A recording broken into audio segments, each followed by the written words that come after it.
Bangladesh will head to the polls on December the 23rd and vote for a new parliament.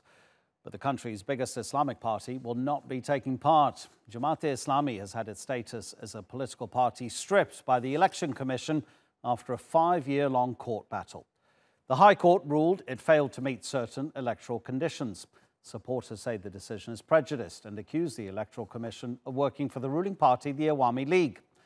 Bangladesh's International Crimes Tribunal, which was set up after the Awami League came to power, has found several Jamaat-e-Islami leaders guilty of historical war crimes. So what does this mean for democracy in Bangladesh? Let's discuss this with Bakr Molla, who's in London. He's the spokesman for the Jamaat-e-Islami party in Europe, in Malmo in Sweden. We have Tasneem Khalil. Tasneem is a Bangladeshi journalist. He's also an author, having written the book Jalad, Death Squads and State Terror in South Asia. But we should say, gentlemen, and also inform our viewers that we did have a representative from the Awami League who was going to join us, but they had to cancel the interview at the very last minute. But let's start with you, Bakr, because this concerns your party. What's your understanding of the reason that Jamaat-e-Islami will not be standing in the elections next month? It is not that Jamaat-Islami will not be standing. The fact is that the government is barring and stopping Jamaat-Islami from participating in the election. And government wants to weaken the opposition, as Jamaat is the key opposition political party. Government wants to weaken the democratic process in Bangladesh. Government wants to wipe out the opposition from the Bangladesh.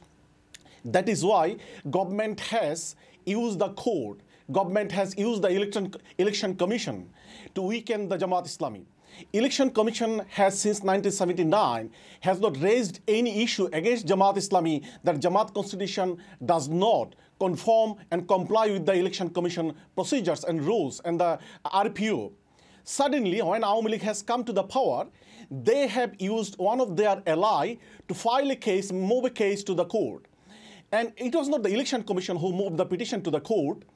It is an ally of Awami League who moved the petition to the court. And the High Court division, being instructed by the government, as international community has said, in particular International Crisis Group, Human Rights Watch, and American State Department, that government is using the judicial system to punish and weaken the opposition. And government is using the court system, judicial system, for their own interest against the opposition. So as part of that game, government has used the court to give a verdict against Jamaat-Islami. Jamaat has been doing the politics in Bangladesh since 1979. As I said, Jamaat has took part in the democratic process, and there was not an issue. Jamaat believes in the sovereignty of God, and it is their religious belief. And Jamaat also believes in democratic values, and it does not contradict, and it does not conflict with each other, and it does not conflict with the constitution even. Okay. Suddenly, as I said... Okay, if you don't mind, Bakr, let's get a more independent analysis of it. Tasneem, would you agree with Bakr that the government is using the courts to get its own way politically and not have Jamaat-Islami standing in the election? Well, I cannot comment on that. It was a Is it a possibility? Is it a possibility at least? Well, of course. I mean, it is. I mean, what's happening in Bangladesh for the last few years, it is a possibility, but I cannot say what this is exactly what has happened. Jamaat is a party. I mean, it has a history with the election commission, actually. The gentleman from Jamaat side, he maybe forgot that Jamaat was having difficulties in getting registration earlier under General Zia's regime also.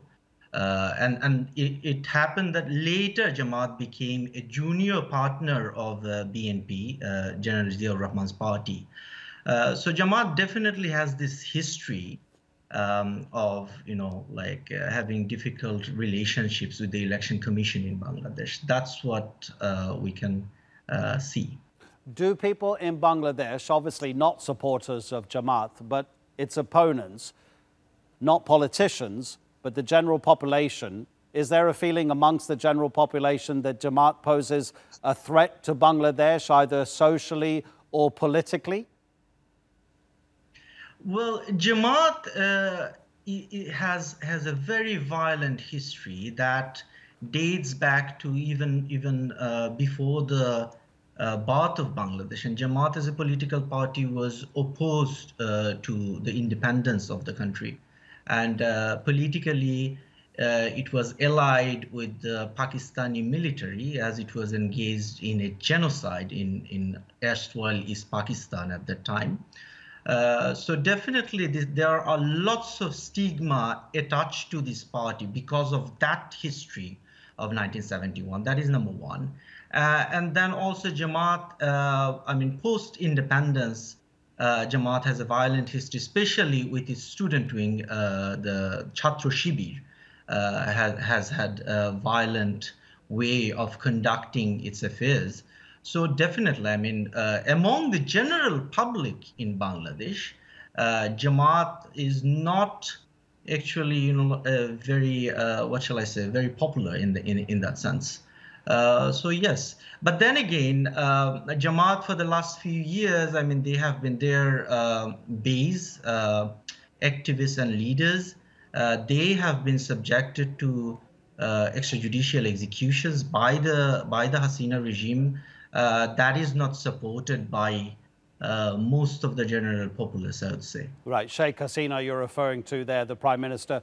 Abu Bakr, come back on that. And let's bear in mind, these are not Tasneem's accusations against Jamaat, but ones that are out there in the popular domain, that a lot of people in Bangladesh see your party's history as a problem in terms of its current state. I absolutely disregard what Mr. Tasneem has said. No, remember, he's not saying that it's his personal opinion. He has given us an overall independent appreciation. I could easily have put those points to you myself from my notes here. Yeah, that is his perspective. That is his perspective. I do not buy his point.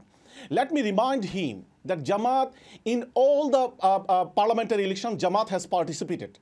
And in no election, in local or national election, that Jamaat did not participate.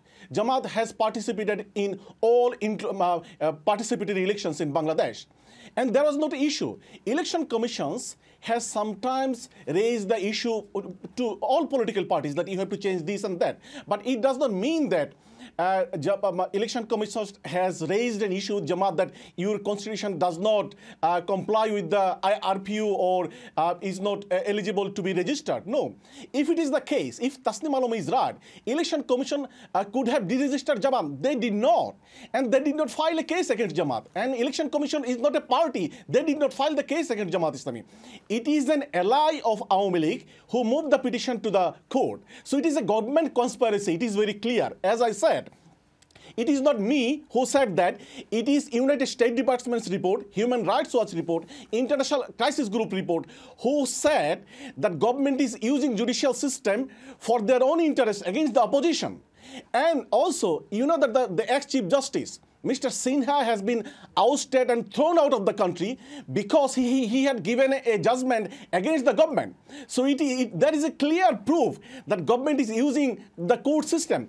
And surprisingly, just 1 month before the election, the court has given the decision. The High Court finally published the verdict, and the Election Commission has formally deregistered. However, the fact of the matter is, Jamaat has appealed against the decision 5 years back. The appeal is still pending with the Supreme Court. And the Election Commission has not shown any respect to the appeal. Appellate Division has accepted the appeal because they considered there are grounds to argue against the High Court decision, which we say it is a politically motivated decision. So we appeal. The case is still pending. When the case is pending, you cannot deregister a political party. It is a disrespect to rule of law. It is a disrespect to justice. It is disrespect to democracy. It is disrespect to constitutional rights of the members of Jamaat-e-Islami. Okay, I will come back to the current state as we are today in 2018, but I want to go back to 1971. In case the viewers need reminding, Bangladesh used to be East Pakistan. And in 1971, Jamaat-e-Islami is accused of taking part alongside the Pakistani army in operations against Bengali nationalists and pro-liberation intellectuals. Do you deny that? What I said is that Jamaat has taken a political decision in 1971. The then leadership of Jamaat-e-Islami, they said that there should be a united Pakistan. But it does not mean that political decision is similar to supporting the army, Pakistani army's military campaigning on the innocent people of Bangladesh. The Jamaat-e-Islami never supported or took part with the military campaign of Pakistani government. Jamaat has not participated or aided genocide, crimes against humanity, or war crimes accused of Pakistani army. Not at all. There has not been any independent investigation or independent judicial process that Jamaat-Islami leadership or members of Jamaat was accused of. Okay. International community, Human Rights Watch, Amnesty, a major international organization has said the trial which has been taken place against the Jamaat leaders and Jamaat leadership, by which Jamaat leadership has been hanged, it was not a transparent judicial process. It was a politically motivated process. There was not an independent and fair trial against Jamaat-Islami. Yes, you're completely correct, Abu Bakr. You're right. Those rights groups have condemned that process that's taking place. It's not a process that is in any way backed by the United Nations. So let's come on to the present. Tasneem, is there a wider war, let's call it a war, going on in Bangladesh between those who want to live in a secular society and those who would like Bangladesh redefined along more slightly stricter interpretations of Islam? Is that an issue in the country at the moment? Does Jamaat-e-Islami fit into that battle? Thank you, Adnan. Very good question. But before that, I must raise this objection to what Mr. Abu Bakr was saying there. There are independent researchers. There are books by even Pakistani diplomats. I can talk about Hussein Haqqani, for example. And people have written books documenting how Jamaat-e-Islami and its student wings were supplying members to a death squad called Al-Badr back in 1971. And I really don't understand how you can take a political decision and support a unified Pakistan when Pakistan army was slaughtering Bengali civilians and raping Bengali women. What kind of politics is that? Having said that, right now I do not see what's happening in present-day Bangladesh as a clash between secular politics and Islamist politics.